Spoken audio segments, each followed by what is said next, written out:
स्वर्णविलोलकुण्डलधरामापीनवक्षोरुहां मुक्ताहारविभूषणां परिलसद्धम्मिल्लसम्मल्लिकाम् लीलालोलितलोचनां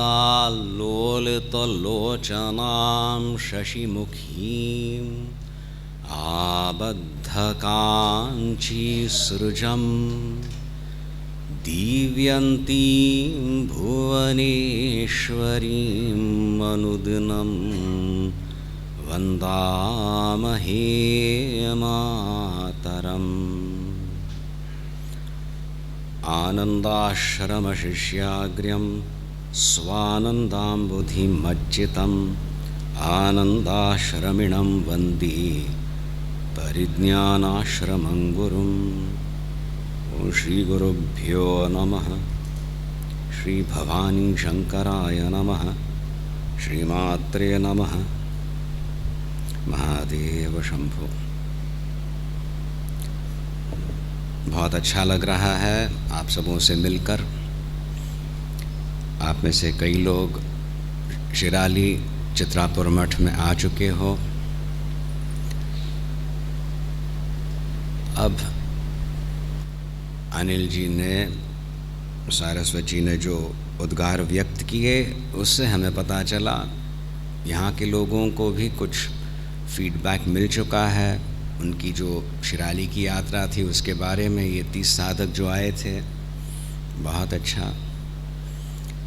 हमें भी बड़ी इच्छा थी आप लोगों से मिलने की। इस बार चित्तौड़गढ़, जयपुर और वृंदावन का कार्यक्रम बना था। अभी जो आपने बताया यहाँ पे एक स्वयंभू शिवलिंग है और एक महान संत जिन्होंने अपनी भक्ति स्वरों में व्यक्त की, उनकी ये जन्मस्थली है। ठीक है, अगली बार इसको बेस कैंप बनाएं और अन्य यात्रा यहाँ ही से करें, क्योंकि सत्संग करना है, इसकी आवश्यकता है। एक परिचय हो चुका है। अभी अभी आपने जो बताया उससे हमें कितना ज्ञान मिला। आपको पता ही नहीं था कि सारस्वत दक्षिण भारत में है, तो ये एक मिलना हो रहा है। और बड़े स्वाभिमान से हम कहते हैं यहाँ पे भी सारस्वत हैं, उत्तर में भी हैं, पश्चिम में तो हैं ही। जहाँ सरस्वती नदी बहा करती थी ना, फिर because of the tectonic changes अंतर्धान हो गई। अब प्रयाग में प्रकट होती हैं, पर वहाँ पे भी सरस्वती बहती थी और सरस्वती के बस किनारे जो रहते थे, वेदाध्ययन करते थे, सारस्वत कहलाते थे। तो इस पे भी हम खूब जानकारी प्राप्त कर चुके हैं। कुरुक्षेत्र इत्यादि की यात्रा की थी इसी लक्ष्य को लेकर। पर अब जहाँ कहीं हैं, एक सारस्वत मिलता है, पहचानता है, ओह और भी हैं, भारत के विभिन्न प्रांतों में हैं, तो वो जो एक प्रसन्नता और एक स्वाभिमान आपने जो प्रकट किया, बड़ा अच्छा लगा। सहजता से वो प्रकट हुआ। I had not expected such a reaction, but it fills me with a lot of joy. भाषा अलग हो, अभी परिचय है, फिर भी हम उस सूत्र को पकड़ना चाहते जिससे हम जुड़े हुए हैं, और वो तो फिर आध्यात्मिक ही होगा। आध्यात्मिक कहते ही अध्यात्म अलग और मटीरियल जो है अलग, ऐसा भेद करने वाला वो तो कदापि सारस्वत नहीं हो सकता। रसता लाए, संसार है, निभाना है, अपना कर्तव्य करना है, पुरुषार्थ रहता है, फिर भी जो है भगवान का अवलंबन लेते हुए, मार्गदर्शन प्राप्त करते हुए, प्रेरणा प्राप्त करते हुए जो आगे बढ़े, वो सारस्वत कहलाए। फिर उसके जीवन में जो एक अलौकिक रसता आने लगती है, वो सारस्वत है। सही बात। तो यदि लग रहा हो भौतिक जो इमीडिएट है अपना चलाना, वहाँ पे कुछ कमी सी महसूस हो रही, अनुभव हो रहा हो उसका, तो उसको आध्यात्मिक को बढ़ाना पड़ेगा। पर उसका प्रथम जो है एक प्रमाण कहते हैं कि कुछ आध्यात्मिक प्रगति हो रही है, वो लौकिक जीवन में ही हमें देखनी है, परिवर्तन यहाँ पे लाना है। फिर जाके धीरे धीरे जब ध्यान में प्रवेश होता है, वो स्पिरिचुअल जिसको कहते हैं वो समझ में आएगा, वो कुछ अलग नहीं है, सबको लेके और उससे परे जो है वो आध्यात्मिक है, स्पिरिचुअल है। इसलिए बड़ी सावधानी से, बड़े प्रेम से और बड़ी निष्ठा से आगे बढ़ना है। ये तो पहली बात हुई। अपना चिंतन होता है एक स्तर पे, उस दृष्टिकोण को जरा विशाल करना रहता है। इसीलिए हम आचार्यों के वचनों का अनुसंधान करते हैं।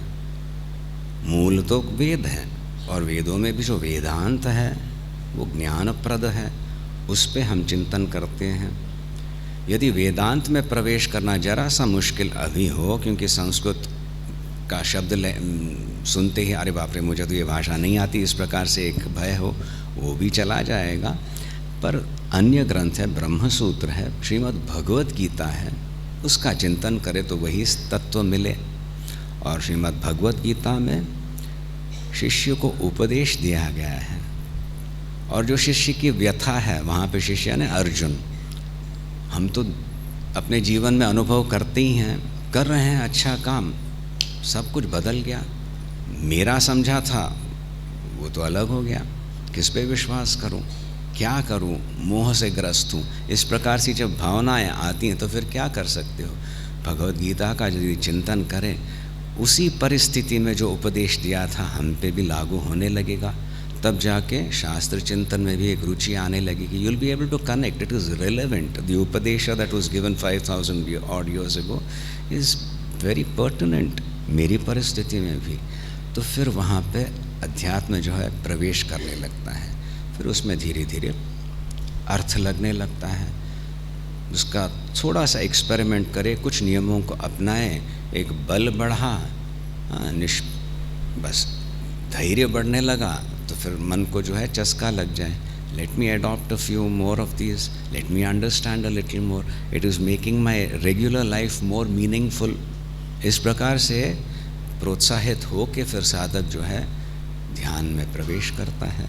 आपको सुनाई तो दे रहा है सब, ऑडिबल है ना? हाँ हिंदी तो हमारी समझ में आ रही है आपको? ठीक, बढ़िया। तो इस प्रकार से हम प्रवेश करते हैं। पर ये भी है कि हम जिस स्तर पे विचार कर रहे हैं और वो एक अध्यात्म स्तर की बात करते हैं, तो कभी कभी कुछ गैर समझ सी होती। इसीलिए वेदांत में भी धीरे से प्रवेश करना है। एक दृष्टांत देता हूँ, बहुत पहले की बात है। एक स्कूल था, रईसों का स्कूल, रईस एंड रिच ना, उनके लिए, उनके बच्चों के लिए एक स्कूल था। तो बच्चे जाया करते थे, तो फिर उनको एक कॉम्पोजिशन कहते हैं, लिखना। क्या लिखना? अ पुअर फैमिली करके। तो बच्चों ने लिखा, 7 साल के 6 साल के होंगे बच्चे। तो उनमें से एक देखा गया, क्या लिखा है वो लड़के ने। अब वो तो संपन्न परिवार में उत्पन्न हुआ, उसने लिखा है एक ज़माने में एक आदमी था, वो गरीब था। वो गरीब था, उसकी पत्नी गरीब थी, उसके बच्चे गरीब थे, उसका ड्राइवर था वो गरीब था, उसके नौकर थे वो गरीब थे, उसके कुक्स जो थे वो गरीब थे। बस हो गया, गरीब लगा लिया अपना। आप समझ रहे हो? तो उसका जो पैराडाइम है उसको वैसे ही समझ में आएगा, हाँ ठीक है, कुक्स तो है ही, ड्राइवर तो रहता ही है, नहीं तो फिर ज़िंदगी क्या, वो समझ ही नहीं सकता। अब उसको उल्टा अर्थ उसका समझ लीजिए। हम अपनी क्षुद्रता में अटके हुए हैं। हम जब भगवान की कल्पना करते हैं तो वही दिक्कत होती है। हम अपने जो वासनाएं थोप देते हैं और फिर भगवान इससे परे कैसे समझने का प्रयत्न करते हैं, वो वैसे नहीं होगा, छोड़ना पड़ेगा। जैसे एक अमीर लड़का नहीं समझ सकता गरीबी क्या है, वो वहाँ पे गाड़ियाँ नहीं रहेंगी और वो जो ड्राइवर है पर गरीब है, ऐसे हिसाब नहीं चलता। इसी प्रकार से हमारा भी दृष्टिकोण विपरीत। हमारे जो दुख दर्द हैं, हमारी जो कमियां हैं, हम जब भगवान को समझने का प्रयत्न करते हैं वो एक फ़िल्टर से आती हैं, हम भगवान की अखंडता को नहीं समझ सकते। इसीलिए शास्त्र चिंतन, इसलिए सत्संग की आवश्यकता रहती है। ये तो एक समझने की बात हो गई, केवल समझने से तो प्राप्त नहीं हुआ, अपना प्रयत्न भी करना है, जिसको हम उपासना कहते हैं, तब जाके वो कार्य सिद्ध होगा। पुनः हम श्रीमद् भगवद गीता का ही दृष्टांत लेंगे। अर्जुन की एक बिल्कुल विचित्र अवस्था थी उस क्षण के लिए। ऐसा शूरवीर, उसको पता था किस लिए आया है, ये तो दुशासन, दुर्योधन इत्यादि इनको छोड़ेंगे नहीं, संधि की सारी प्रयत्न करके भी यही है, ये तो पीछा नहीं छोड़ेंगे। जंगल में चला जाए फिर भी वहाँ पे आतंक मचाएंगे, और किसी राज्य में पांडव चले जाए वहाँ पे भी वो उस राज्य को परास्त करके इन पे टूट पड़ेंगे। तो कहीं ना कहीं युद्ध तो होगा ही, सज्ज हो गए थे। और कितने उस समय वो जो अपमान सहन किया था, द्रौपदी का चीरण इत्यादि, उस गुस्से से क्षात्र बल था। अर्जुन ने क्या कहा कृष्ण से, मेरा रथ जो है आगे ले चलो ताकि ये सारे कौरव मुझे देखें, डर जाएंगे। वैसे ही हुआ, और फिर क्या हुआ पता नहीं, मोहित हो गया अचानक। ये दुर्योधन ठीक है, पर ये तो मेरा भाई है, और द्रोणाचार्य ने मुझे इतनी विद्या दी थी, भीष्म ने तो इतना लालन पालन किया था मेरा, इनसे मैं युद्ध कर रहा हूँ। ऐसा मोहित हो गया वो। समझ रहे हो, ये जीवन है भाई, ऐसे होता है। तो वहाँ पे इतना ही था कि कृष्ण भगवान थे, वो शरण गया और मार्गदर्शन मांगा। ऐसे कहते ही वो उपदेश शुरू हो गया। वो सारी जो हमारे लिए है भगवत गीता है, और उसका सौंदर्य यही है, कृष्णार्जुन संवाद, एक संवाद है। शिष्य पूछे, उत्तर मिले।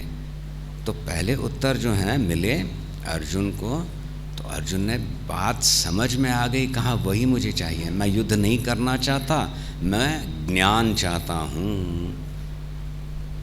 और बताया गया इतने जल्दी ज्ञान मिलने वाला नहीं है, कुछ तो अधिकार चाहिए, वो एक लक्ष्य है। समझ गए ना, अपना नहीं हुआ तो उस ओर बढ़ो। तो ये उसकी ओर बढ़ने का जो उपदेश है, ये हमारे लिए अत्यंत आवश्यक है। एक लक्ष्य चाहिए। जीवन में कई लक्ष्य रहते हैं, पैसा चाहिए, अच्छी नौकरी चाहिए, सुख शांति समृद्धि चाहिए, अवश्य चाहिए, नहीं तो फिर कैसा जीवन। पर इतना मिलने से क्या एक व्यक्ति संतुष्ट हो सकता है? पशु हो सकता है, मानव नहीं हो सकता। उसकी एक जिज्ञासा है, आत्म जिज्ञासा, उसकी पूर्ति होनी चाहिए, नहीं तो फिर मानव जीवन विफल सा रहेगा। सब मिल गया फिर भी एक शुष्कता आएगी। इसीलिए पहले से ही लक्ष्य को निर्धारित करते हुए हम उसकी ओर बढ़ते हैं, और वो जो प्रक्रिया है उसको हम उपासना कह सकते हैं। Is it Audible? You're all a little strained. Okay. So उसमें हमें देखना है, फिर जो है विचार विमर्श होता है। अभी सत्संग करके आए, उपासना कार्य के बारे में था ही। अब प्रसाद भोजन होगा, फिर यदि समय हो तो मिल लीजिए। हमारे थोड़े वॉलेंटियर्स आए हैं, अनिवार्य कुछ अंग हम रखते हैं, पहले उसमें प्रवेश करें। प्रतिदिन बैठ के जप करना अनिवार्य है। मान लीजिएगा, पुरुषों पे कुछ नियम डाले जाते हैं, त्रिकाल संध्या वंदन करके, त्रिकाल नहीं है तो कम से कम एक बार।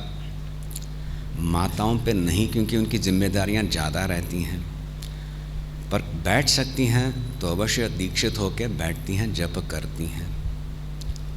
24 घंटे में मान लीजिए 10 मिनट का एक नियम पालन करना है, और वो भी कब? ब्रह्म मुहूर्त में बैठे तो बहुत अच्छा है, पर आजकल व्यवस्था अलग है। 12 बजे सोएं तो 3:30 बजे उठे तो स्लीप डिप्रिवेशन से और कोई नुकसान ही होने संभावना है। इसीलिए उठो, जब उठो, स्नान जब करते हो ना, स्नान के उपरांत बैठ के जप करना। अपने लिए अपनी संधि बनाना। संधि है ना मीटिंग पॉइंट। नैसर्गिक एक संधि रहती है, ब्रह्म मुहूर्त की एक संधि रहती है, मध्याह्न की एक संधि रहती है, शाम की एक संधि रहती है, और तुरिया संधि मध्य रात्रि को रहती है। संधि are junction points, meeting points. एक ख़त्म हो चुका है, दूसरा शुरू होना है। उस अंतराल में एक प्रकार का सन्नाटा सा रहता है। उस समय जो जप वगैरह करे उसको तीव्र अनुभव होने लगे, मन शांत रहता है और बुद्धि तीक्ष्ण रहती है। 3:30 बजे वगैरह रहती है ना, बुद्धि इतनी शांत हो जाती कि सो जाते हैं। टेररिस्ट जब अटैक करते हैं उसी समय करते हैं। रात भर वो खड़े रहते हैं, 3:30 बजे 4 बजे थोड़ी सी वो झपकी आ रही होती है, वो आतंकवादी प्रहार करे। ये नैसर्गिक है। तो उस समय साधक सचेत होके थोड़ा सा प्राणायाम करके, मन शांत हो चुका है, अभी बुद्धि अपनी काम कर सकेगी करके जप में प्रविष्ट होता है। ये संधियाँ सभी को उपलब्ध नहीं होती। 3:30 बजे कैसे उठें? ठीक है, आप जब स्नान करते हो, अपना कार्य क्या है, अपने कार्य के अनुसार सुबह जल्दी जाना, स्नान करके गए, बच्चों को स्कूल को बैठा, ये किया इत्यादि, रसोई का काम हो गया, फिर जाके स्नान करके भले दूसरा कार्य चले। स्नान के उपरांत बैठ के कम से कम कर लेना एक नियम। अब आप बताइए, इस नियम में को पालन करने में क्या दिक्कत आ सकती है? करना ही है, भले 5 मिनट बैठ के मैं जप करूं। पूछे तो बहुत कारण दे सकते हो, इतना काम था, ये काम था। सच पूछो, अंतरात्मा में झांक के देखो, बाहर का कोई कारण नहीं। अपने आप का प्रमाद है, बैठना अच्छा नहीं लगता, तब जाके कारण बनाते हैं। तो संकल्प लेके प्रतिदिन बैठने का जब एक नियम स्वीकार करते हो, तो पहला प्रतिबंध और एक विघ्न जो आए है वो मानसिक विक्षेप ही है। तो गुरु का स्मरण करके प्रतिदिन हठपूर्वक, नहीं मैंने वचन दिया है, अपने आप को दिया है, गुरु को दिया है और भगवान को, तो 5 मिनट कम से कम मैं बैठ के करूँगा ही स्नान के उपरांत। इतना आप कर पाएँ, इसमें एक सातत्य लाएं, तो आपकी प्रगति हो रही है। किसमें? अध्यात्म में। क्यों? क्योंकि वो करने के लिए आत्मबल की आवश्यकता, नहीं तो नहीं हो पाए। तो बिना जाने जो हम जिसको आत्मबल कहते हैं वो प्रकट हो रहा है, वो अभी इट्स बीइंग एक्सरसाइज्ड। फिर जाके और सूक्ष्म अंश आते हैं।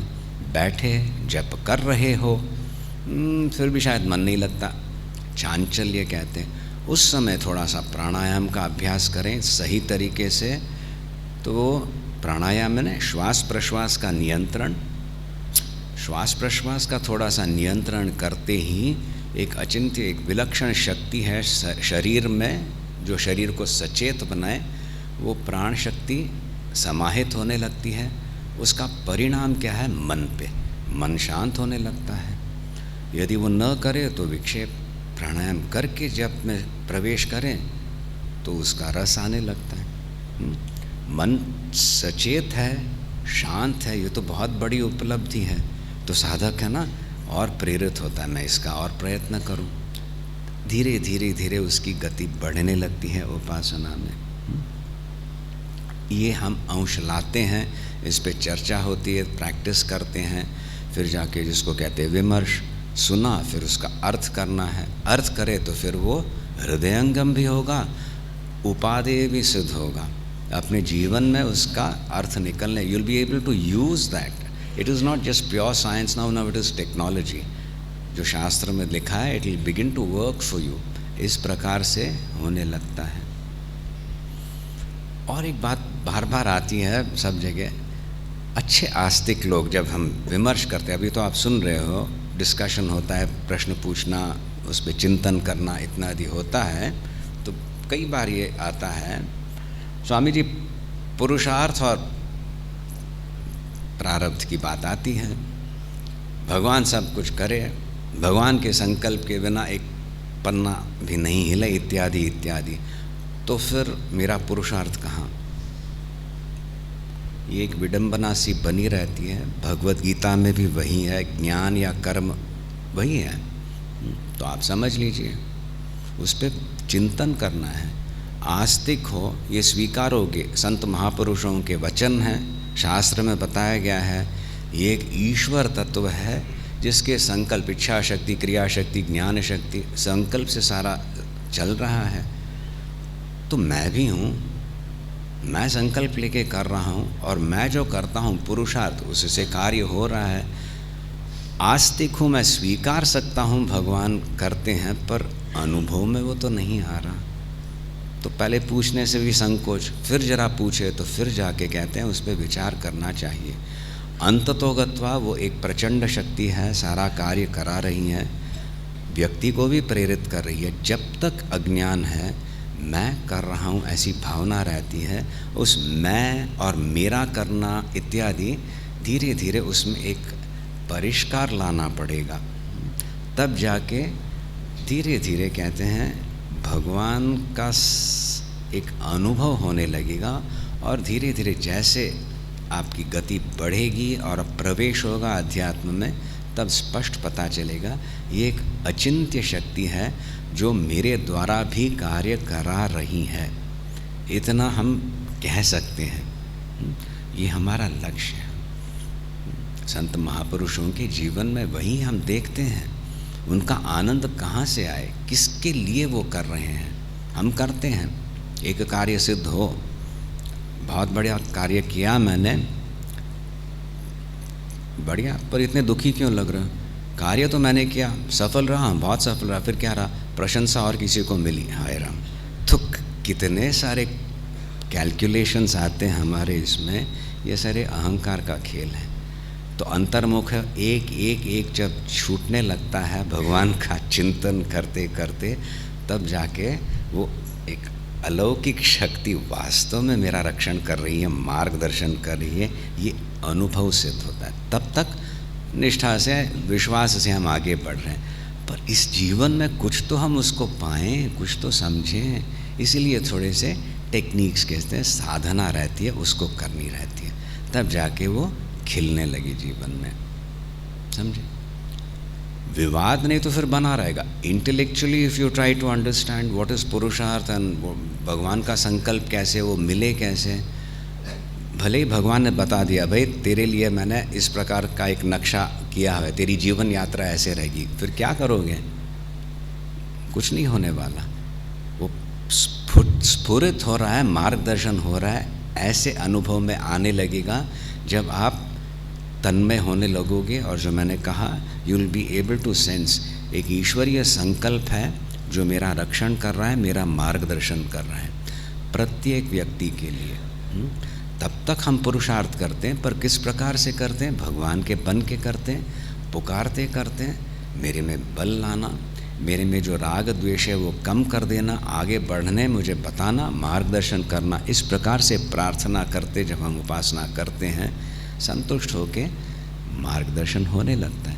तब धीरे धीरे ये अहंकार का जो एक भार है वो कम होने लगता है। सही बात ना? देखिए, अहंकार यानी लौकिक स्तर पे बहुत अहंकारी है, सब मैं ही हूँ, तू कोई नहीं, इस प्रकार का है। आध्यात्मिक स्तर पे ये अहंकरण जो है, मैं अमुक हूँ, मैं एक जीव हूँ, इस अज्ञान में ही बैठा रहना जो है वो उसको अहंकरण कहते हैं, अहंकार कहते हैं। जीवो हम भान है, शिवो हम नहीं हुआ तो वो अहंकार है। तो वो अज्ञान से आया है। जब भगवान से प्रार्थना करते ये अज्ञान हटा दो, शिवो हम, ये ध्यान में ज्ञान मुझे हो, तो उसकी ओर हम बढ़ रहे हैं। तब तक जीवो हम लेके करते हैं, समय भी तेरा ही हूँ मैं, और मेरा एक क्या है, फुलफिलमेंट आपकी ओर बढ़ने में है, मार्गदर्शन देना। इस प्रकार से तीव्रता से जब हम आगे बढ़ते हैं तब वो सार्थक होने लगता है। ये हमारी प्रणाली है, ये हमारी संस्कृति है। केवल यदि कुछ इंटेलेक्चुअली जिसको कहते कोई उत्तर दिया जाए तो ठीक है, एक निश्चय बन, एक मैप मिला जैसे होगा। अब मैप लेके क्या करोगे? वहाँ जाना है ना, वो करना अपनी साधना है। जितना आप करें उसमें रस आने लगेगा, आनंद आने लगेगा। आपको कुछ पूछना हो तो आप पूछिए, फिर उस पर चिंतन करते हैं। थोड़ा सा फीडबैक चाहिए तब हम बताइए जी। डू वी हैव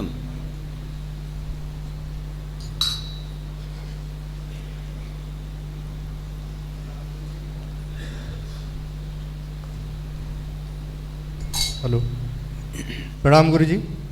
अब मेरा प्रश्न ये है कि जब हम ख़त्म हो जाते हैं, हमारी मृत्यु हो जाती है, तो हमारा शरीर भी छूट जाता है, मन बुद्धि और इंद्रियां भी खत्म हो जाती हैं, और जब आत्मा जन्म लेती है तो प्योर सोल के रूप में जन्म लेती है। तब हम ये कैसे तय करते हैं कि पुराने जन्म के संस्कार किस माध्यम से कैरी कर रहे हैं, ये जानना चाहता हूँ।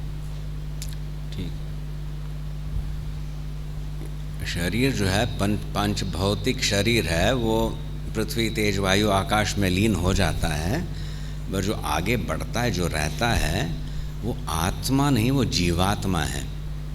तो जीवात्मा होने से अपने पुराने संस्कार, मेमोरीज इत्यादि लेके अज्ञानवश पुनर्जन्म लेता है। नहीं तो फिर मोक्ष हो जाता। शरीर त्याग कर दिया, आत्मा में स्थित हो तो वो तो बहुत बड़ी बात है, उपलब्धि है।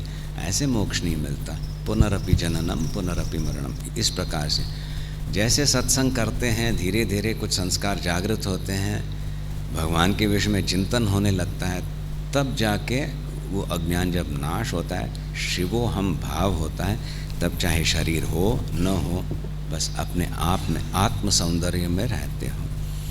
What transmigrates is not just the Atman, it is a Jivatma. It is a restricted, imagined, unfortunately अज्ञान के कारण entity। तो उसमें ये सारा ले जाना, फिर से जन्म लेना वाली बात आती है। तो उसी को तोड़ने के लिए हम प्रयत्न करते हैं, शिव की आराधना करते हैं, तब जाके वो भेद मिट जाता है, अपनी अखंडता में स्थित होते हो, उसको ज्ञान कहते हैं।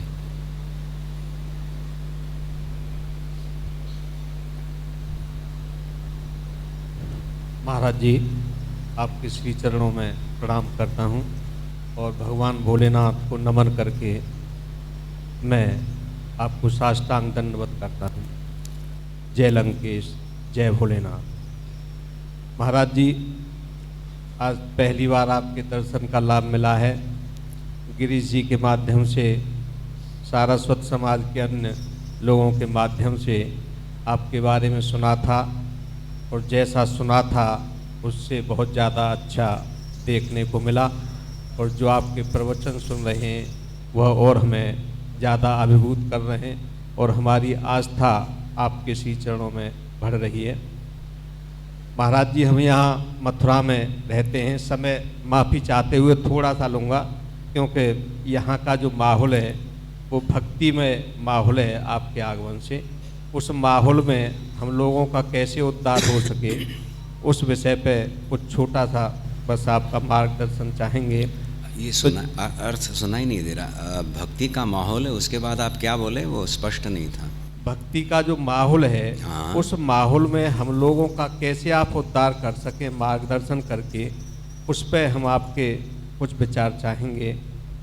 मेरा अगला जो प्रश्न है वो प्रश्न ये है, समाज में आपने अभी जैसे कहा हमें नियमित रूप से भजन करना चाहिए, प्रभु का जाप करना चाहिए। बहुत से लोगों की परिस्थितियां ऐसी होती हैं, कार्य व्यस्तता के कारण वो जाप स्वयं नहीं कर पाते, या कार्य व्यस्तता के कारण उन्हें समय नहीं मिल पाता।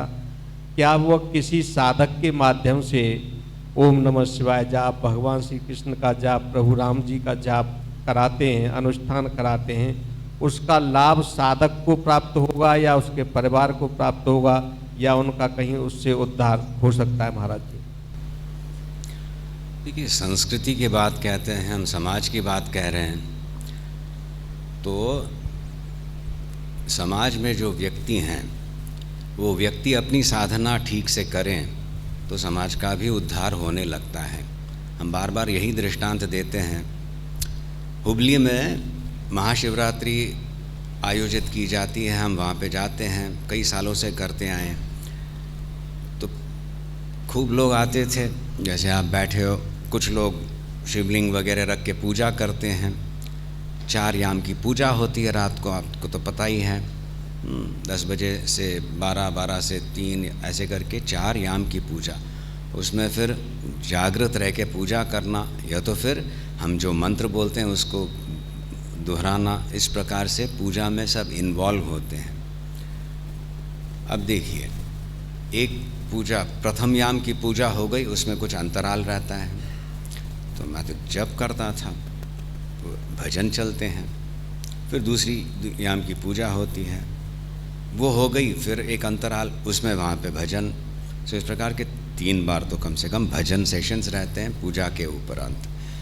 तो पहले बहुत उत्सुकता से लोग आते थे, तो हमने एक नियम बनाया था, बम्बई वगैरह महाराष्ट्र से आए वो प्रथम याम पूजा के उपरांत वो भजन गा लें, फिर बेंगलोर वगैरह से आए वो द्वितीय याम की, इत्यादि इत्यादि। 4-5 साल ये चलता रहा। और फिर हमारी जो पूजा होती है, पूजा के उपरांत वो श्रुति पेटी ऑन करके एक सुर पे हम चुपचाप बैठ के पहले एक मंत्र का उच्चारण करके समाहित होते हैं। उस समय जो बैठे हैं वो भी चुपचाप अपना जप कर रहे होते हैं। तो आश्चर्य की बात यह है, 5 साल के उपरांत एक याम की पूजा हो गई, द्वितीय याम की पूजा हुई, तृतीय याम की पूजा अच्छी तरह से अनुभव करके कुछ युवतियों ने ऐसे ही, हम विमर्श कर रहे थे, उन्होंने कहा स्वामी जी 1-2 बार ठीक है, प्रथम और द्वितीय याम के बाद भजन हो, पर तृतीय याम के बाद भजन रखने के बजाय यदि वो केवल स्वर चले, हम भी चुपचाप जप करना चाहेंगे। ये बहुत बड़ी बात है। जागरण के लिए पिक्चर देखने भी जाते हैं लोग। शिव जी का जागरण हो गया महाशिवरात्रि में, पुण्य मिल गया, ऐसे भी हैं। ये एक संस्कृति है, मजाक नहीं करते, ठीक है, थोड़ा सा उत्कर्ष आए और कुछ करेंगे। अब 4 साल के बाद उन युवकों में ये बुद्धि क्यों जागृत हो गई कि भजन करना बहुत अच्छा है, पर उस समय चुपचाप बैठ के जप करना और भी अच्छा है, बिना बताए। दिस इज़ कॉल्ड एक कल्चर, एक समाज की अभिवृद्धि हो रही है, ऐसे करना है। और ये तब होगा जब आप बिल्कुल, आपने जो बात कही थी, नहीं कहेंगे कि आजकल समय नहीं रहता जप करने का। ये व्यक्ति परास्त हो चुका है, इसको भगवान भी नहीं बचा सकते। तो सारस्वत हो तो इतना तो कहेगा, जो भी हो 5 मिनट में कम से कम, स्नान तो प्रतिदिन करता हूँ, ठीक है, जब स्नान करते हो उसके बाद मैं 5 मिनट अपने लिए रखूँगा। यदि अपने लिए 5 मिनट नहीं रख पाओगे तो फिर कौन रखेगा आपके लिए। यहाँ पे स्वावलंबन की बात आती है, यहाँ से अध्यात्म शुरू होता है। दूसरों पे भार नहीं डालना, दूसरों के कारण मेरा उद्धार नहीं हो रहा, ऐसे नहीं करना, वहाँ से शुरू कीजिए। इसलिए हमने स्पष्ट कहा, एक ज़माना था, एक समय था, ब्राह्मण त्रिकाल संध्या वंदन करें। आजकल नौकरी होती है, 3 काल नहीं कर सकते, कम से कम 1 बार कीजिएगा। माताएं भी जब बैठ सकती हैं, जिम्मेदारी ज़्यादा रहती है, दीक्षित रहते हैं, स्नान के उपरांत चाहे 10 बजे क्यों ना हो, दोपहर में और सुबह बैठ के करेंगे। उतना समय 2 मिनट, 5 मिनट, 10 मिनट, ये मेरा समय है करके, वो संस्कार परिवार में भी आते हैं। पहले माँ बाप जब करने बैठते थे तो लैंडलाइंस थे, आजकल तो सारा ये चल रहा है कॉर्डलेस वगैरह। फ़ोन आया तो फ़ोन लिया, हाँ, चिल्लाने लगे पापा जी इनका फ़ोन है। और 4 साल में हमने देखा वही छोटे बच्चे फ़ोन लेते हैं, अच्छा आपको पापा जी से बात करनी है, देख लिया वहाँ पे 10 मिनट के बाद करना, जब में बैठे। ये हमें चाहिए।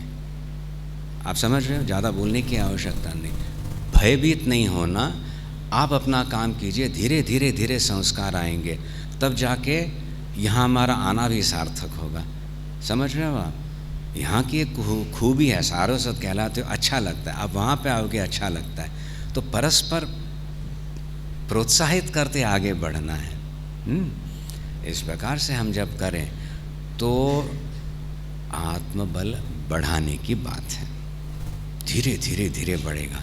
एक नियम का पालन करना कम से शुरू हो जाएगा, फिर जाके उसमें हम और थोड़ा नियम लाएंगे और थोड़े नियम लाएंगे, और अब तब तक प्रत्येक व्यक्ति जो है सज्ज होगा, ये तो मैं कर सकता हूँ, उससे मैं नहीं डरता। हाँ, पहले डरता था, मंत्र लें तो पता नहीं करें तो शाप लग जाए। शाप थोड़ी लगेगा, प्रेम से दिया जाता है। पर संकल्प लेके यदि आप अरे कल देख लेंगे यार ऐसे करो, तो वहाँ पे आत्मद्रोह हो रहा है, तो वो तो नहीं करना चाहिए। मानसिक एक बार संकल्प लेके, इतना एक सरल नियम है भाई, स्नान करके आके बैठो 2 मिनट, प्रार्थना करो, जप करो, फिर संभालो। वो टीवी पे कुछ अच्छा प्रोग्राम चल रहा है और कुछ अब कल कर लूँगा, इस प्रकार से करने से किसका गुस्सा, आत्मद्रोह कहते होने लगता है। और ऐसे बढ़ने से फिर वो व्यक्ति कहने लगेगा थोड़े सालों के बाद, क्या करें, जो मैं संकल्प लेता हूँ वही गड़बड़ हो जाती है। अरे कहीं नौकरी मिल गई तो वो ऑफिस ही ख़त्म हो गया, यहाँ तक की जा सकती है बात।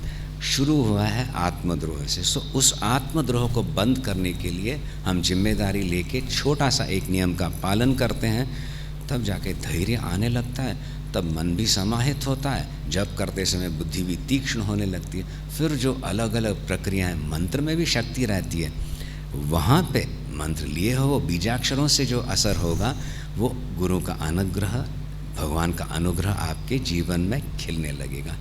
समझ रहे हो बात? सीधी सी बात। और ये प्रत्यक्ष हम देख रहे हैं, जागृति आती है। हाँ देखो ये हो गया ना, अभी नेक्स्ट स्टेप ऐसे बताना पड़ता है, पर कभी कभी नेक्स्ट स्टेप क्या है वो आतुरता से साधक स्वयं पूछने लगता है। जैसे ये बच्चों ने पूछा, मज़ा आता है भजन, और भजन आए हो तो फिर कम से कम नींद नहीं आएगी अंतराल में। 4 घंटे बैठे हुए, 5 घंटे बैठे, पर उनको कुछ अनुभव हुआ उस एक प्रणाली में, और उन्होंने कहा हमको भी उस शांति का आस्वादन करना है। हमें उस समय लगभग 3 बजे सुबह जगाए रखने के लिए भजन की आवश्यकता नहीं, वो तो ध्यान का समय, हम भी चुपचाप बैठ के ध्यान करना चाहेंगे। झपकी आए तो आए, पर बैठ के करेंगे। इस प्रकार से जब वो जागृति आती है, I will call it a collective consciousness in a samaj, when a few individuals make the attempt, learn something, उनको देखा देखी करते हैं, नकल मात्र नहीं, वो आत्मसात होने लगता है, और फिर जाके समाज की एक अभिवृद्धि होने लगती है। और फिर आपको पता चलेगा यही तो हमारे पूर्वज करके आए हैं, तभी हम अपने आप को गर्वान्वित समझे, सारस्वत हैं करके। तो उसको लाओ, जीवन में लाओ, प्रकट करने का धैर्य रखो, रसता आएगी। सामान्य जीवन जो है, लौकिक जीवन में भी, सामान्य नहीं लौकिक जीवन में भी एक रस आने लगेगा। जिन परिस्थितियों से आप झेलते थे, डरते थे, संकोच होता था, निर्भीकतया आत्मबल से आप उसका संघर्ष पहले करोगे, फिर उन परिस्थितियों को संभाल लोगे, ऐसी दिव्य शक्ति आएगी। और क्या प्रमाण चाहिए? यानी अपनी बेवकूफ़ी कम होने लगेगी, शिव संकल्प आपके जीवन में आने लगेगा। और शिव संकल्प जहाँ वो शक्ति कैसे नहीं आए, वो भगवती का जो एक शक्ति संचार है वो होने लगेगा। तब जाके कह पाओगे अब मैं विवाद नहीं करना चाहता, और न मैं समझना चाहता हूँ पुरुषार्थ है जीवन में या ईश्वर का संकल्प चले। मैं कर सकता हूँ, मैं करूँगा, पर वो तो करवा रहे हैं, फल वो दे रहे हैं। इतने विश्वास से कर पाओगे, तब सचमुच अपनी संस्कृति जो है सार्थक होने लगेगी। और कुछ पूछना है बताइए। हाँ जी। परम पूज्य स्वामी जी को चरण वंदन। मेरा प्रश्न नहीं है गुरुजी, मैं अपने आप को रोक नहीं पा रहा, क्योंकि 66 साल की उम्र के बाद आपके दर्शन हो रहे हैं। बड़ा जीवन में ऐसा कुछ हुआ है घटित कि हमारे अपने लोग जिनके साथ हमने काम किया, सिर्फ एक टाइटल की वजह से हम लोगों को, अपने लोगों को नहीं समझ पाए। आज मैं आपके सामने कहना चाहता हूं सर, जनरल प्रकाश गोखरन, कर्नल पई, जिनके साथ हमने काम किया और वो सारस्वत ब्राह्मण थे, वो आज यहाँ आके आप सबसे मिल के जब ये पता चला कि इन लोगों, ये हमारे सारस्वत थे जिनके साथ हमने काम किया, तो ये बड़ा एग्जाम्पलरी है आपका यहाँ आना और भारत के सारस्वतों को एक मंच पे लाना। मेरा कोई क्वेश्चन नहीं है गुरुजी, सिर्फ मैं अपने आप को रोक नहीं पाया कि मैं अपने आभार।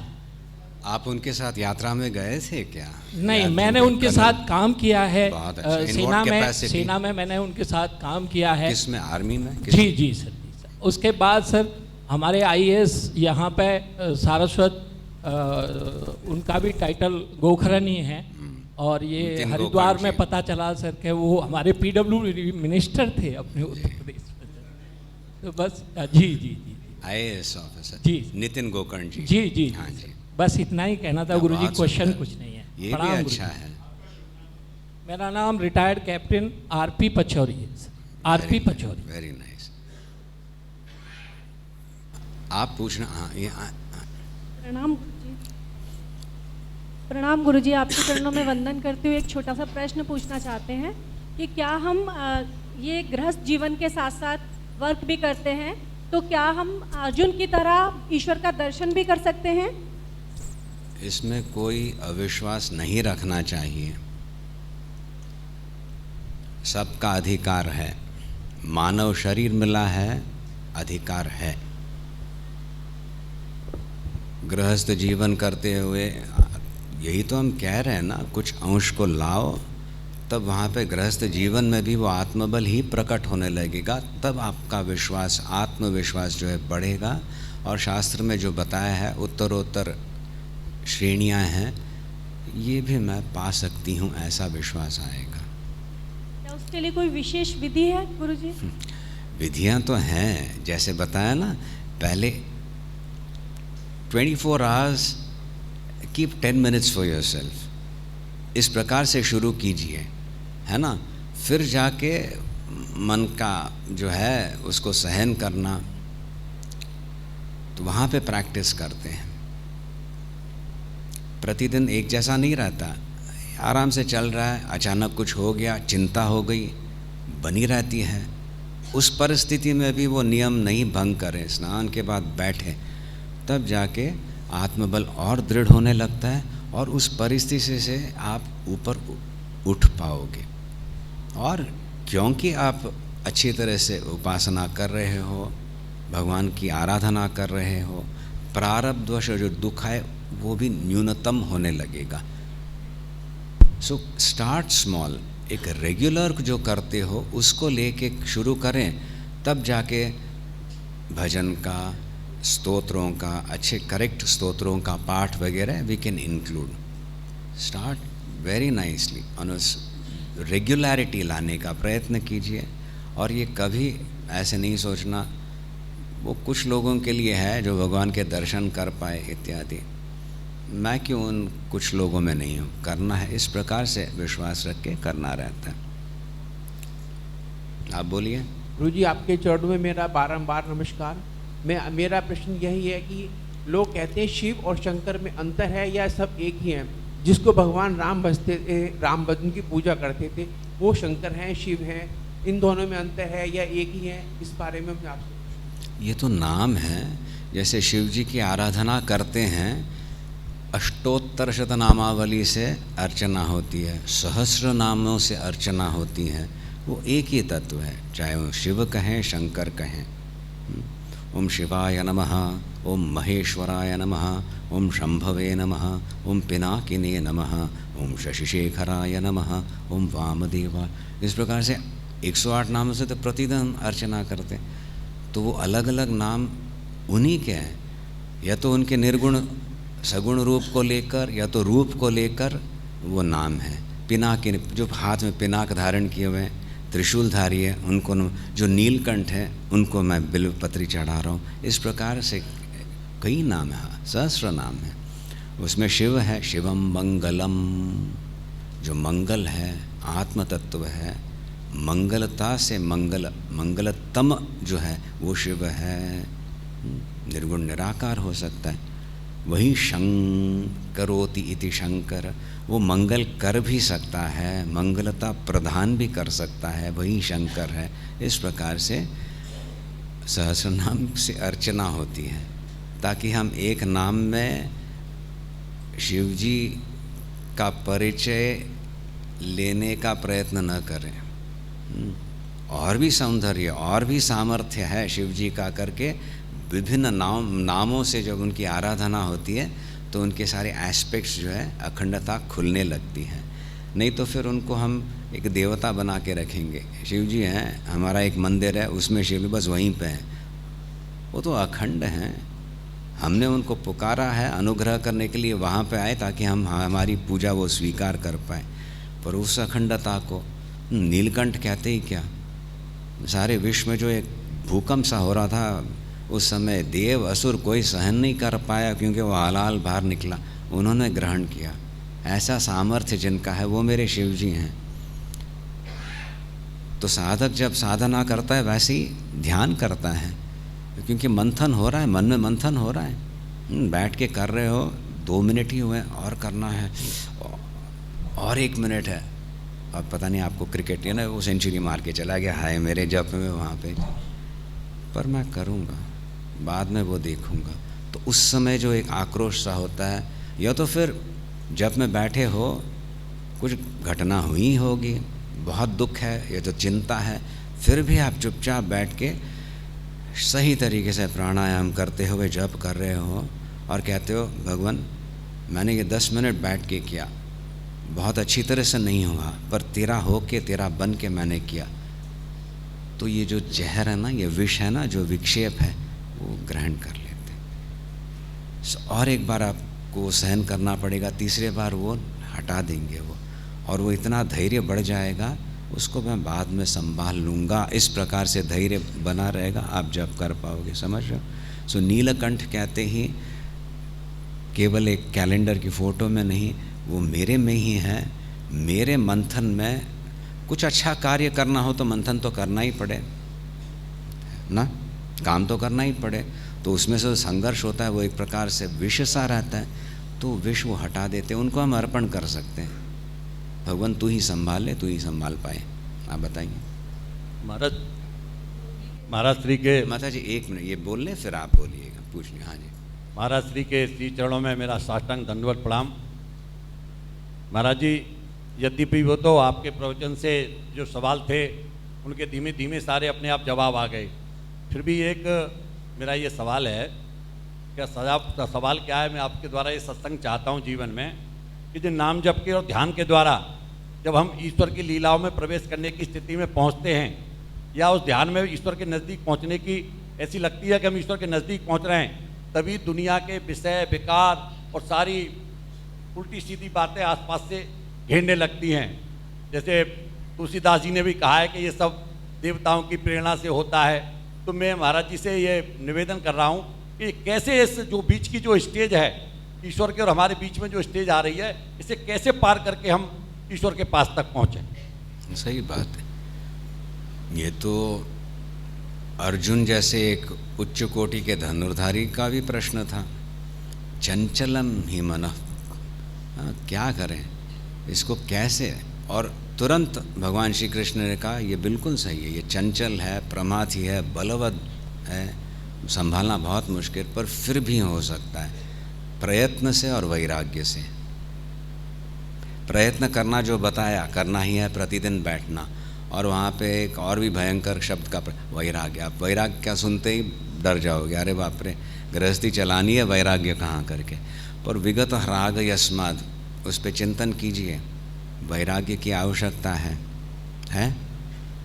आपको सुनाई दे रहा है आपको? वैराग्य ने क्या, विरागी वहाँ नहीं।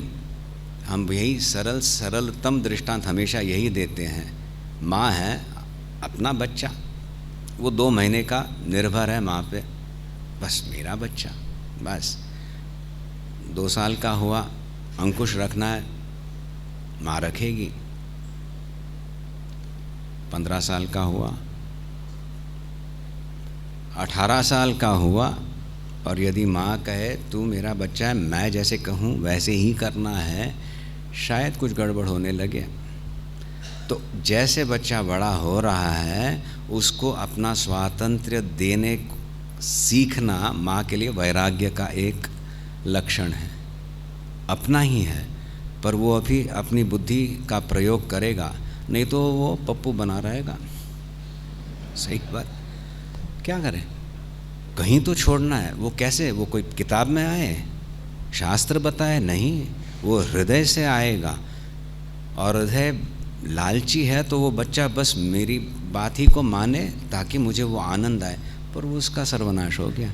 तो वो कैसे छोड़ना, कोई बताए? सीख सकते हैं, पूछ सकते हैं, दूसरों से सीख सकते हैं, पर धीरे धीरे छोड़ना पड़ेगा। हाँ, तो अब ये निर्णय लेना सीख करके, उसको हम वैराग्य कहेंगे गृहस्थ जीवन में।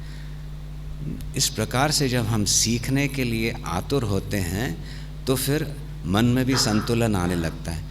कभी चिंता बनी रहती है, फिर देखते हैं अरे ये तो अभी 4 साल का नहीं है, वो जिम्मेदारी काम कर रहा होगा, जरा आएगा चेक करूँगी, पर क्यों नहीं आया, क्यों नहीं, इस प्रकार का मैं अभी जो चिंता है छोड़ूंगा। पिता कहे, माँ कहे मैं छोड़ूंगी, बस तब जाके वैराग्य आ रहा है। और तब आप जब बैठ के जप करोगे मन लगेगा, बिना उस वैराग्य के मन नहीं लगे।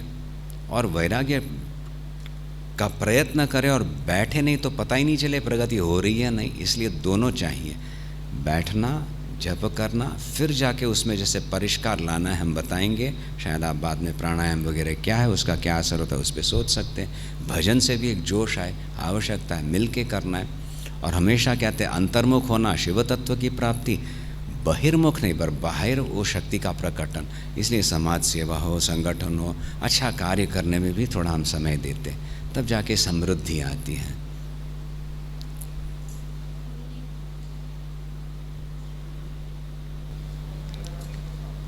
क्या करेंगे? हाँ, संध्या वंदन आपके लिए मैंडेटरी है, पुरुष वर्ग के लिए गायत्री जप, इसलिए 28 बार कम से कम करेगा। नहीं तो अभी ओम नमः शिवाय तो सर्वश्रेष्ठ मंत्र हमारे लिए है, कोई भी कर सकते अपने इष्ट देवता, पर हमसे पूछे तो ओम नमः शिवाय, वहाँ पे ओम अनुस्यूत वो एक स्वर है, उसमें नमः शिवाय नमः शिवाय। पंचाक्षर मंत्र सिद्ध मंत्र माना जाता है, उसमें कोई दोष नहीं। और करते समय उसमें उसकी गूंज में ही मन रम जाने लगेगा। फिर यहाँ के जो भूमि है संतों की, संत हरिदास ना, उनके बारे में जो बता रहे थे, वही उसी गूंज में उनका मन बस मग्न हो गया था।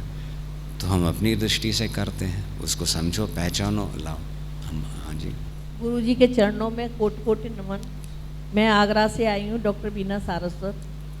गुरु जी, मेरा 2 प्रश्न हैं। एक तो प्रश्न ये है कि क्या महिलाओं को गायत्री का जप करना चाहिए, यज्ञ करना चाहिए या दीक्षित होना चाहिए? और दूसरा प्रश्न ये है कि इस जीवन की आपाधापी में मनुष्य के पास इतना समय नहीं है कि वो ज़्यादा समय दे, तो शॉर्ट समय में मनुष्य मात्र का कल्याण कैसे हो सकता है, ईश्वर को कैसे प्राप्त कर सकता है?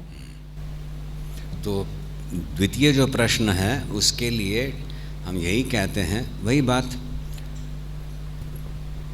नित्य जप। तो उसमें बैठे और फिर माला लेके फेरने लगे, ऐसे नहीं करना। ऑनलाइन भी ये प्रशिक्षण देते हैं, आप कर सकते, देख सकते हो। अब आप भोजन के बाद इनसे मिल लीजिएगा, तो फिर एक बार संपर्क हो जाए तो कम्युनिकेशन शुरू हो जाएगा। अब सुबह जप करने बैठे तो हम स्ट्रेचिंग कहते हैं, करेंगे धीरे से।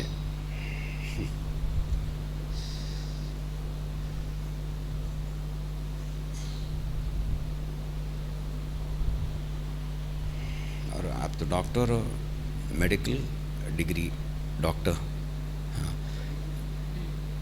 प्रोफेशनली क्या प्रिंसिपल? अच्छा अच्छा। तो ऐसे करते समय पेट दब जाता है तो श्वास बाहर आने दीजिए, श्वास लेके ऐसे नहीं करना, वो महामुद्रा तो अलग बात। सो ऐसे ही करूँगा मैं।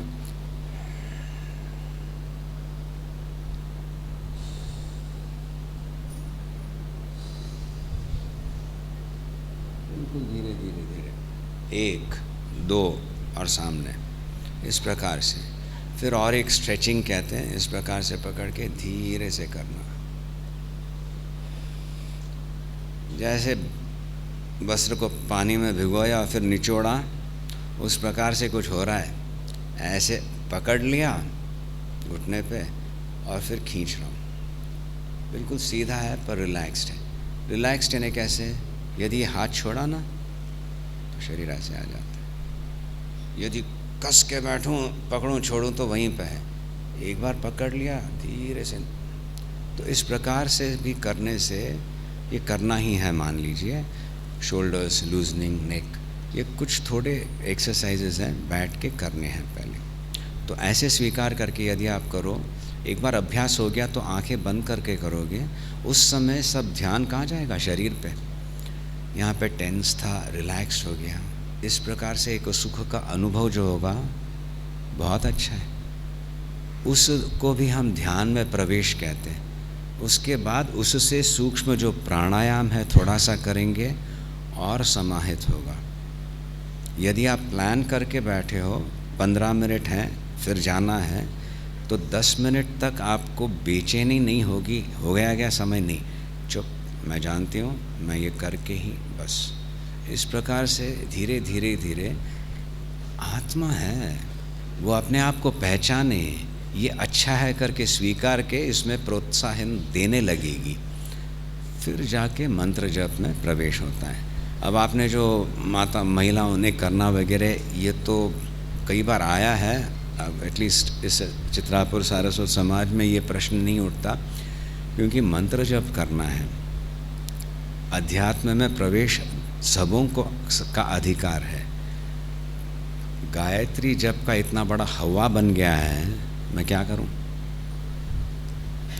गायत्री एक मंत्र है, वो भी छंदस है, तो एक उसमें से एक छंदस में ये जो गायत्री मंत्र कहलाता है उसकी प्रसिद्धि है, क्योंकि कुछ पढ़े हैं, वेद मातरम कहा है, जैसे कि उसी में से सारे वेद हैं, पर वो एक कर्तव्य रूप से दिया गया है। वेदों का रक्षण करना है तब जाके गायत्री जप करना पड़ेगा। और गायत्री जप भी एक अंग है संध्या वंदन में। तो संध्या वंदन में कई हैं, वहाँ पे अर्घ्य प्रदान इत्यादि हैं, पितरों का, ऋषियों का तर्पण वगैरह करके संध्या वंदन होता है, उसका एक अंश है गायत्री जप। पर क्योंकि यहाँ कुछ हो गया, ओ महिलाओं को का तिरस्कार हो रहा है, उन पे अत्याचार हो रहा है, उनको अधिकार नहीं दिया जा रहा, इस प्रकार से कह के अभी देते हैं, हम उसको नहीं स्वीकारते, क्योंकि आवश्यकता नहीं है। जप करना है, मंत्र कीजिए, पर्याप्त है। पुरुष वर्ग के लिए भी 108 बार करना संभव नहीं हो तो 58, मिनिमम 54, मिनिमम 24 कीजिए। फिर जो अपना इष्ट मंत्र है ना, उसको ज़्यादा करना।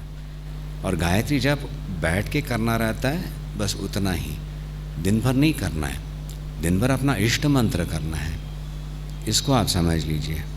दूसरी बात आएगी, अभी 2 मिनट में मैं नहीं बता पाता हूँ, पर विश्वास रख के आप सुनिएगा, क्योंकि अमेरिका में तो और कुछ हो रहा था, वोक कल्चर करके, वो और भी भयंकर। सो इतनी दयनीय अवस्था सारस्वत समाज की नहीं है, तो आप समझ पाओगे स्त्री पुरुष में फ़र्क है, शारीरिक मानसिक। जिस प्रकार से एक स्त्री ग्रहण करती है एक विषय को, पुरुष बिल्कुल अलग रीति से, वैज्ञानिक अभी समझ रहे हैं। धियो यो न प्रचोदयात, गायत्री का जो है, मेरे बुद्धि को जागृत कर, ये पुरुष वर्ग के लिए आवश्यकता है, स्त्रियों को जागृत है, उतनी सूक्ष्मता है नहीं तो वो संभाल नहीं पाएगी। तो आप ओवरडोज करो उसको तो जलना शुरू हो जाएगा। उतनी तैयारी आ गई है, अब आप जो इष्ट मंत्र जप करोगे वो पर्याप्त है। गायत्री का आप पूछें तो वो एक स्वतंत्र गायत्री मंत्र कर सकती है, नहीं कर सकती है, इससे कोई अर्थ नहीं सिद्ध होता। पुरुष वर्ग के लिए मैंडेटरी जो किया था वो संध्या वंदन था, जिसमें गायत्री जप एक अंग है और वो करना ही है, नहीं करे तो दोष लगे, प्रत्यवाय दोष लगे। ये तीसरी बात है। अभी बहुत पहले सब हो चुका है, अभी हमारे वहाँ बच्चियाँ भी समझती हैं, वो लड़के वहाँ पे गायत्री जप करे, हम अपना नवरात्रि नित्यम करेंगे, देवी अर्गला कवच पाठ करेंगे करके, सो भूल गया। अभी ये बताता हूँ, गायत्री जप जहाँ बताया है पुरुष वर्ग ने करना है, वो नहीं करे तो दोष लगे, प्रत्यवाय दोष। गलत काम करने से दोष लगता है, स्नान नहीं करे तो जो दोष लगता है ना, उसी प्रकार से गायत्री जप न करने से एक दूषण रहता है। माताओं को उसकी आवश्यकता नहीं है। और यदि हमसे पूछे और हम कहें ठीक है भाई ये तो पॉलिटिकली करेक्ट नहीं है, यदि हम कह दें women can also do Gayatri जप, तो शायद ज़्यादा लोग आएंगे मठ में। मैं क्यों करूं? यदि मैं कहूँ एक महिला कर सकती है, 4 महिलाएं करना चाहती हैं, आप कीजिए, मुझे ये कहना पड़ेगा सभी महिला कर सकती हैं, मात्र नहीं करना चाहिए, नहीं तो फिर दोष लगे। ये मेरा अधिकार नहीं है और ऐसे कुछ थोपना किसी पे। गायत्री मंत्र, संध्यावन अंतर्गत जो गायत्री मंत्र है, इट इज़ अ रिस्पॉन्सिबिलिटी। वो कोई उच्च अधिकार नहीं है, वो जिम्मेदारी है, क्योंकि वेद का रक्षण करना इतना करो करके बताया गया। समझ रहे हो आप बात? तो कम से कम उतना करे तो ठीक है, पर आपकी आध्यात्मिक गति के लिए आपका जो इष्ट मंत्र है वो पर्याप्त है। पुरुष भी करते हैं, स्त्री भी करे, तब जाके वो तीव्रता बनती है। बस अभी इतना ही आप समझ लीजिए, और कुछ हो तो फिर आगे विचार करेंगे। तो एक अन्याय हो रहा है, अत्याचार हो रहा है, ये एक निकाल दीजिए अपने मन से। स्त्रियों का इस प्रकार से अपमान करके कोई उद्धार किसी समाज का होने वाला नहीं है। जहाँ आवश्यकता नहीं, फिर क्यों ज़बरदस्ती करना? सही बात। ये हम एक बार वैज्ञानिक से कह रहे थे, एक विलक्षण डॉक्टर थे, ये सब स्पोर्ट्स मेडिसिन और करके आए थे ऑपरेट करने, ऑर्थोपीडिक सर्जन, पर वही समाज को पहुंचाना है। ये ज़बरदस्ती सर्जरी क्यों करवानी? यदि करेक्ट फिजियोथेरेपी दे दूं तो वो उससे ठीक हो रहा है, तो वहाँ पे उनके क्लिनिक में हज़ारों की लाइन लगती थी 15 दिन पहले एडवांस अपॉइंटमेंट लेना फिजियोथेरेपी के लिए। बिल्कुल नहीं हो सकता है तो वो फिर अपने टीम के पास भेज देते हैं, यहाँ सर्जरी करें। ऐसे व्यक्ति भयंकर, उनसे मिलना हुआ, अच्छा रहा। तो वो भी ऐसी एक प्रश्न आया, तो मैंने कहा ऐसी बात है, वो सुन रहे थे, उनकी धर्मपत्नी थी, तो उन्होंने पूछा, मैंने बोला इनको भाई कैसे समझाना, women don't require the Gayatri मंत्र करके। आश्चर्य की बात है, वो वहाँ पे बैठे थे, यस स्वामी जी का उन्होंने एब्सोल्युटली। क्यों? क्योंकि उन्होंने कई अन्वेषण किए हैं, एक्सपेरिमेंट्स करते हैं, वेरी गुड साधक। उन्होंने कहा उनके ग्रुप में साधक थे, योगी, योगासन का कुछ एक्सपेरिमेंट करते थे, जहाँ कुछ हो रहा है इन्वेस्टिगेट करते थे।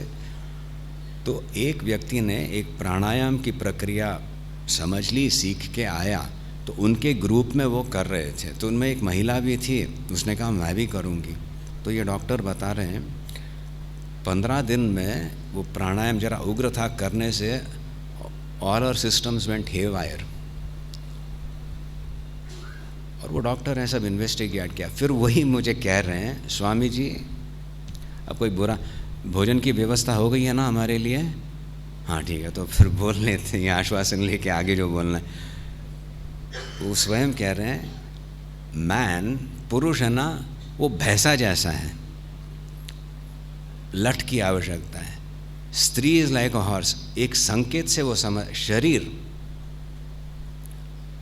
इसीलिए मैंने वो समझ गया मैं जो कह रहा था, जागृत है। फिर से धियो यो न प्रचोदयात्, धियो यो न प्रचोदयात् कहने की आवश्यकता नहीं है। सिक्स सेंस इंट्यूशन स्वाभाविक रहता है मातृ वर्ग में, इसलिए जप करने से वो जागृत हो जाता है। पुरुष को वो सहन करना पड़ता है, इसलिए एक तामसिकता सी रहती है, इसीलिए उसको जागृत, बुद्धि को जागृत करने उस धियो यो न प्रचोदयात् की आवश्यकता रहती है। स्टेबलाइज हो जाए फिर अपने इष्ट मंत्र का जप करना रहता है। आप समझ रहे हो? तो जिम्मेदारी अलग, ये जिम्मेदारी अभी आप कितना भी कहें एक जैसे, सब इक्वल राइट्स एंड ऑल, अपने आप को सम्मानित करके करो, बड़े प्रेम से हो जाएगा। बस इतना ही है, और कुछ आप बताइए। एक सवाल मेरा महाराज जी आपसे, आपके चरणों में कोटि कोटि नमन। महाराज जी मैं यतेन सारस्वत हूँ, आगरा से आया हूँ।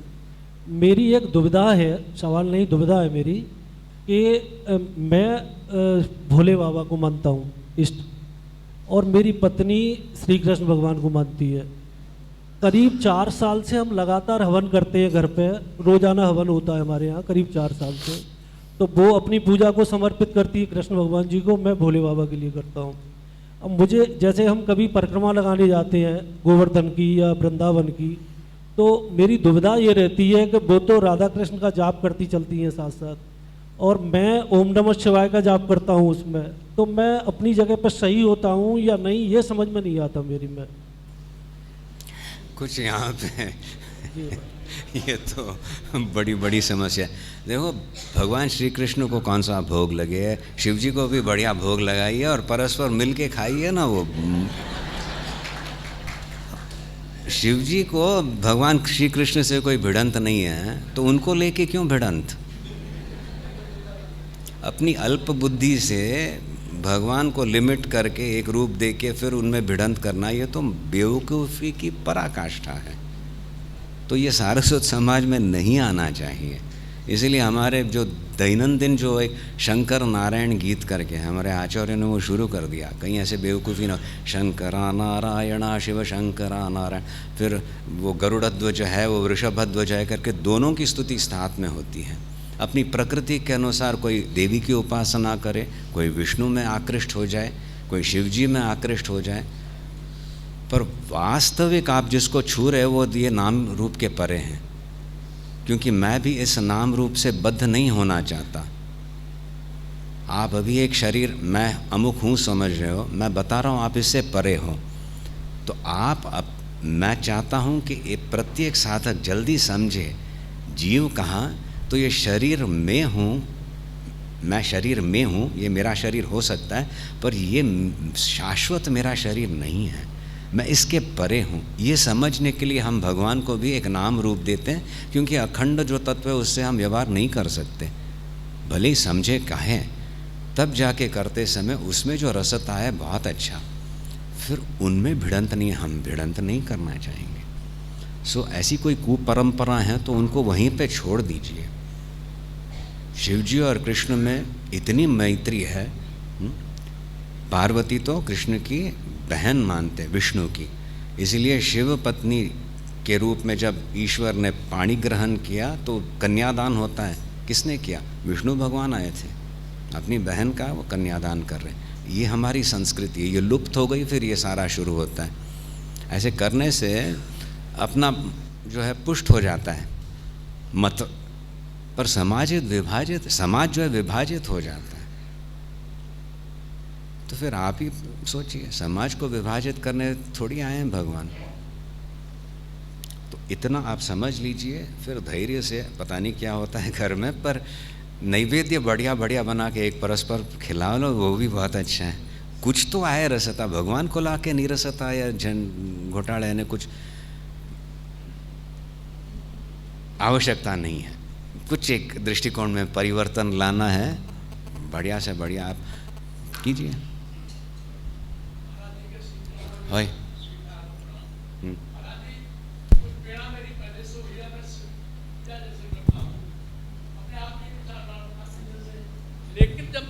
लेकिन जब मैं सिपणार पढ़ रहा तो उसमें दो चीज़ आए। उन्होंने कहा कि उत्तम अति उत्तम है गुरु से जो मिल जाए, नाम मिल जाए, लेकिन ऐसा गुरु से मैं अभी कोई संतुष्ट हुआ नहीं, गुरु जी कहीं मिले ही नहीं मुझे। दोबारा उसमें ये आई कि बिना गुरु के नाम दिए हुए भी आप जो है जप कर सकते। तो इसमें मैं संतुष्ट नहीं अपने आप से, मेरी अज्ञानता पे आप थोड़ा सा प्रभाव डालें। मैं उसे जैसे करा वैसे करता हूँ, या गुरु मिलने की कोई आकांक्षा रखूँ, लेकिन संतुष्ट नहीं हो पाता। बहुत गुरु मिलते हैं, मैं उनसे पहले ही प्रवचन करता हूँ, मैं अपने आप में संतुष्ट नहीं कर पाता उससे। आप थोड़ा सा मेरी अज्ञानता प्रभाव डालें। जैसे अभी मैं आपसे संतुष्टि चाहता हूँ, जैसे अभी बताया, शिव मंत्र है नमः शिवाय, वैदिक मंत्र है। हाँ, तो शुक्ल यजुर्वेद हो तो थोड़ा सा अलग रहेगा, कृष्ण यजुर्वेद में थोड़ा सा अलग है। बस वो तो सिद्ध मंत्र है, उसमें कोई दूषण नहीं। भक्ति पूर्वक यदि उसका पालन करें, जब शुरू करें, सिद्ध हो जाएगा। हाँ, परंपरागत कोई गुरु प्राप्त हो या एक अनुमोदन सा मिला है, इतना भी स्वीकार करके करें, उसमें कोई दोष नहीं। यदि कोई विचित्र मंत्र, कोई उग्र मंत्र किसी विशेष प्रयोग के लिए कुछ करने चाहें तो वहाँ पे गुरु उस प्रकार से आवश्यकता, नहीं तो वो गड़बड़ हो सकता है। तो प्रेम से कीजिए, भक्ति से कीजिए। हाँ, भजन खंच कोरिया शिव के समान। हाँ चलो।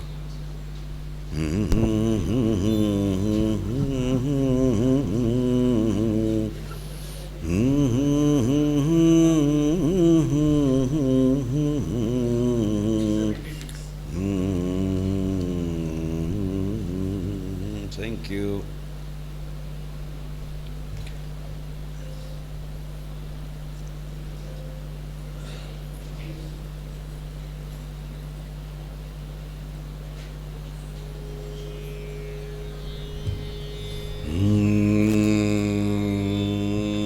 ये श्रुति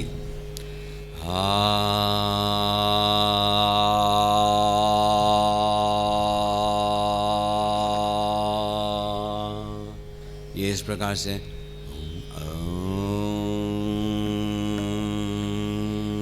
चलिए, ये वैखरी से व्यक्त हुई, अंतर्मुख होने लगते हो,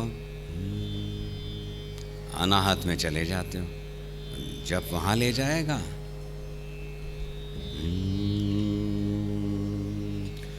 सो नमः शिवाय, ओम नमः शिवाय, ओम नमः शिवाय, ओम नमः शिवाय, ऐसे एक स्वर को लेके करो, रोमांच हो जाए, मन समाहित हो जाए, तो तरीका है।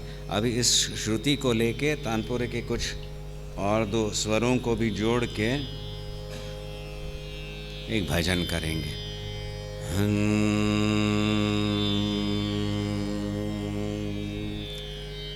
शिव के समान दाता नहीं है,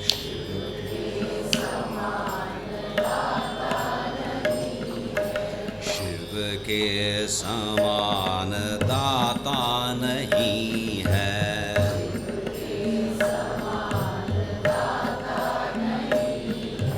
दाता नहीं कोई त्राता नहीं है,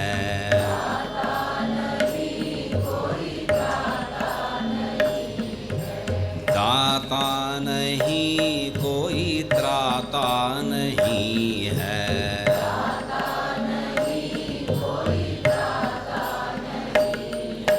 शिव के समान दाता नहीं है,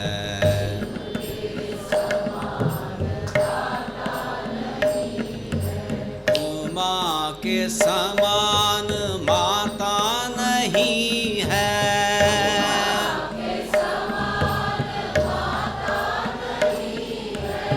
उमा के समान माता नहीं है,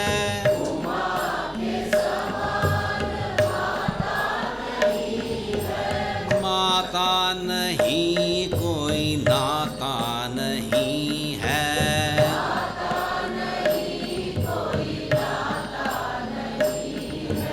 माता नहीं कोई नाता नहीं है,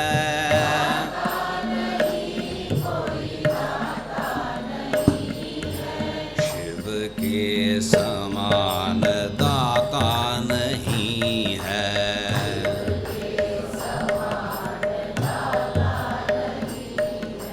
दाता नहीं कोई त्राता नहीं है,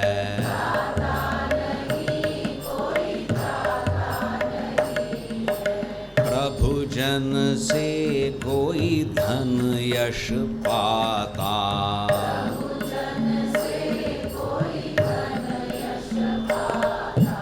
प्रभु जन से कोई धन यश पाता,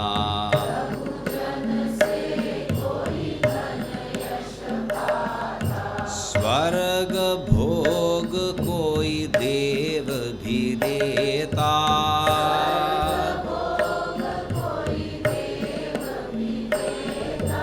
स्वर्ग भोग कोई देव भी देता,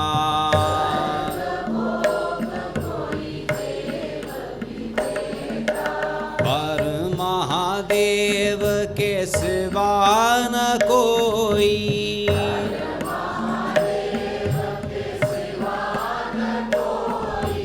पर महादेव के सिवा न कोई,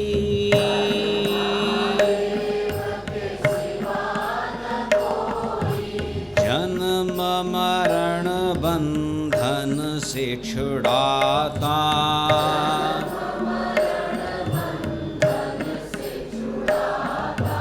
नित्य निरंतर मुक्ति दिलाता,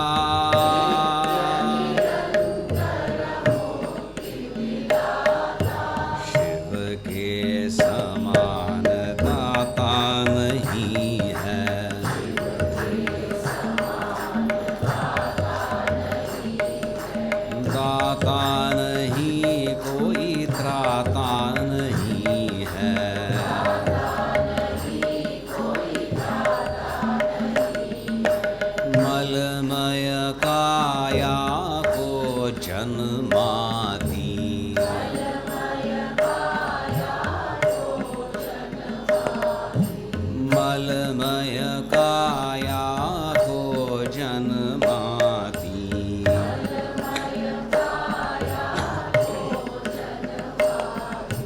जननी शिशु को दूध पिलाती,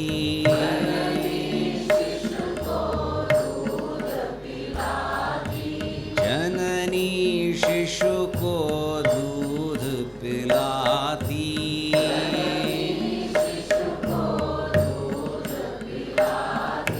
पर भगवती के सिवा न कोई,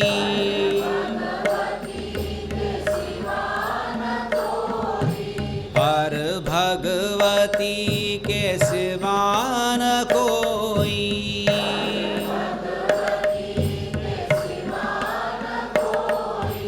निर्मल ज्ञान स्वरूप दिखाता,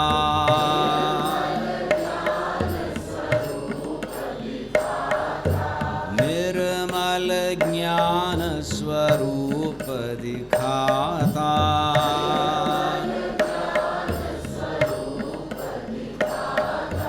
संवित सुधारस पान कराता,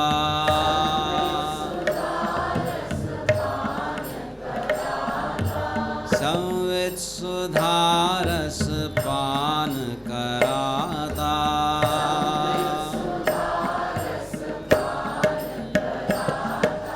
शिव के समान दाता नहीं है,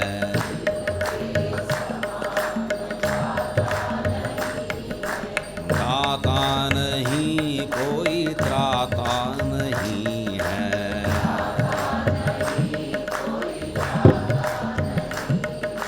दाता नहीं कोई त्राता नहीं है,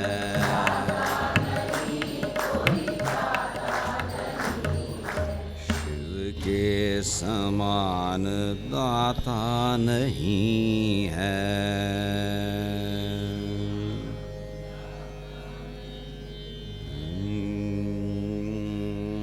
इस स्वर पे शुरू किया था, इसी स्वर पे सारे स्वरों को लीन करके अंतर्मुख होने वाले हैं हम। सहन कीजिएगा। 3-5 बार हम एक मंत्र का उच्चारण करेंगे, बीजाक्षर मंत्र। मूलाधार में ऐं, हृदय में ह्रीं, अनाहत से लेकर सहसा श्रीं। तो उच्चारण हम करेंगे, आप केवल सुन लीजिएगा। फिर समाहित होके 1 मिनट अपना इष्ट मंत्र जप करें। यतो ओम नमः शिवाय। प्रकाशमानां प्रथमे प्रयाणे, प्रतिप्रयाणेऽप्यमृतायमानाम्, अन्तः पदव्याम् अनुसञ्चरन्ती,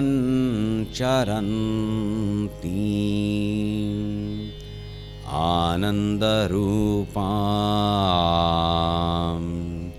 अबलां प्रपद्ये, आनन्दरूपाम्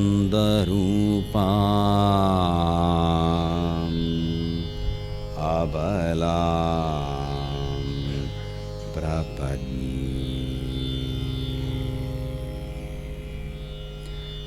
ऐं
त्वं गृहाणास्मत्कृतं जपं सिद्धिर्भवतु मे देव त्वत्प्रसादान्महेश्वर।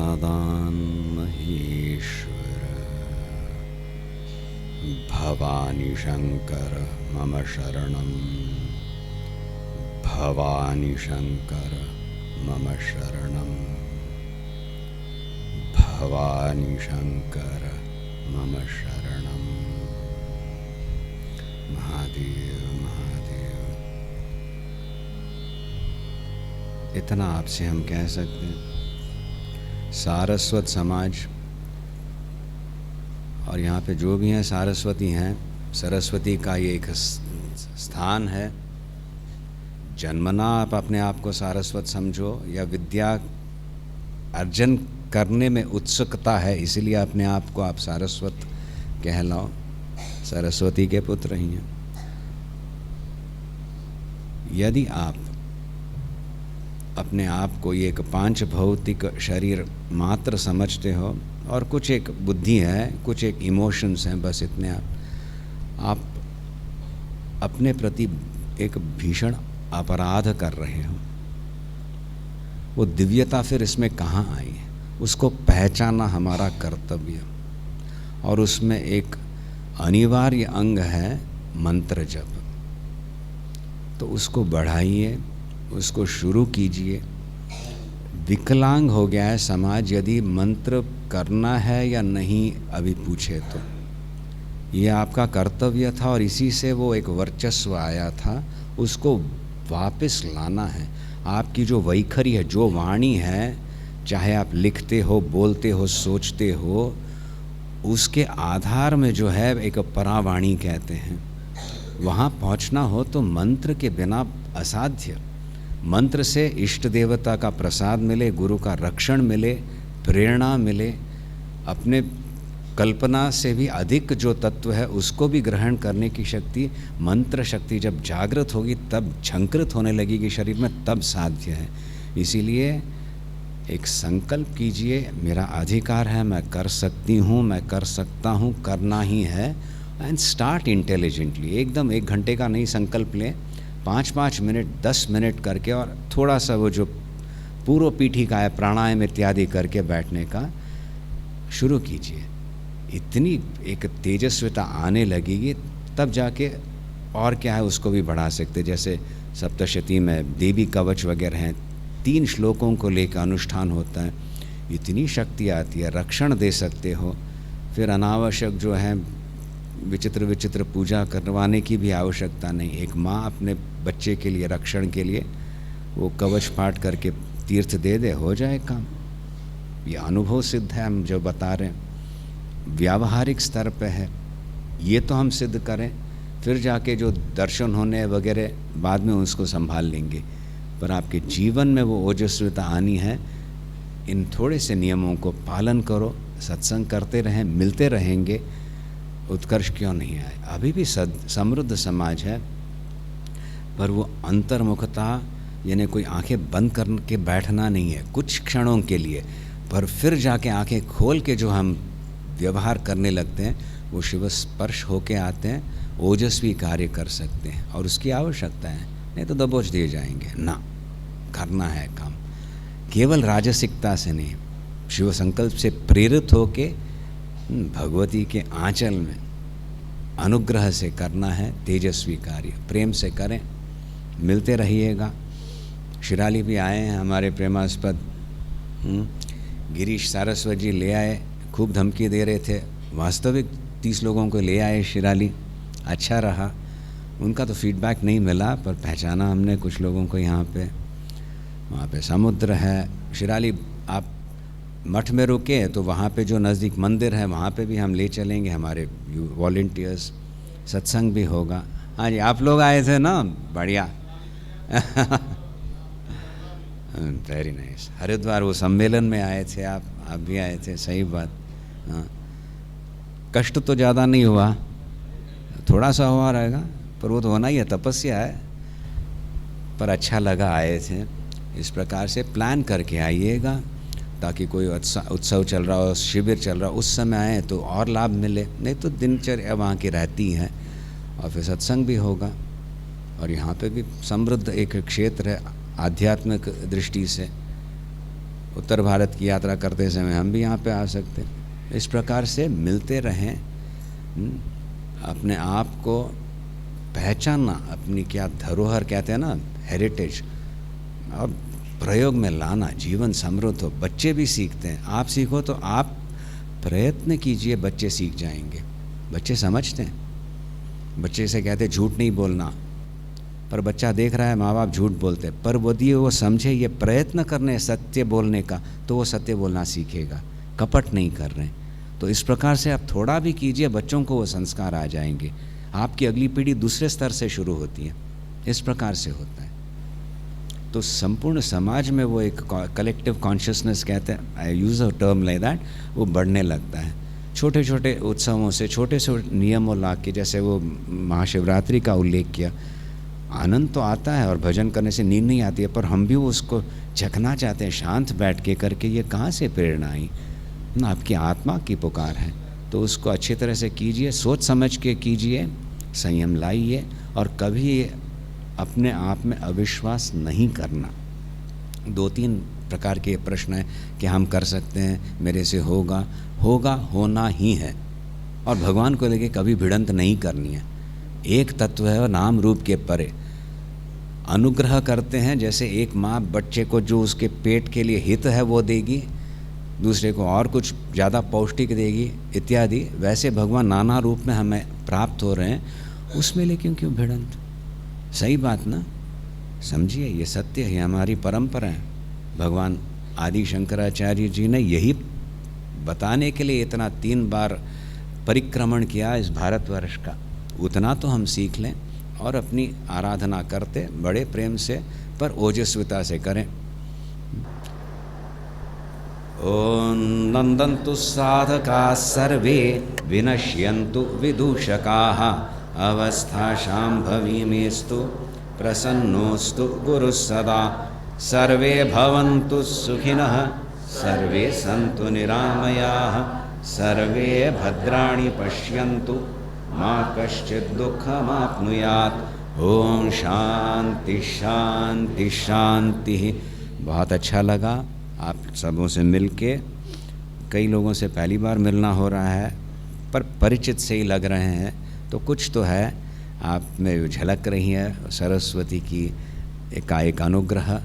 उसको आप स्वयं पहचानें और उसका वर्धन हो, तब जाके जीवन में जो प्रत्यक्ष अभिलषित फल हैं, सुख, शांति, स्वास्थ्य इत्यादि, ये अवश्य प्राप्त होगा। पर इससे भी परे जो है, और आपका अधिकार है उस पर, भगवान के चरणों का स्पर्श करना, आत्मज्ञान, वो भी प्राप्त होगा। निश्चय लेके आगे बढ़े। ओम नमः पार्वती पतये, हर हर महादेव।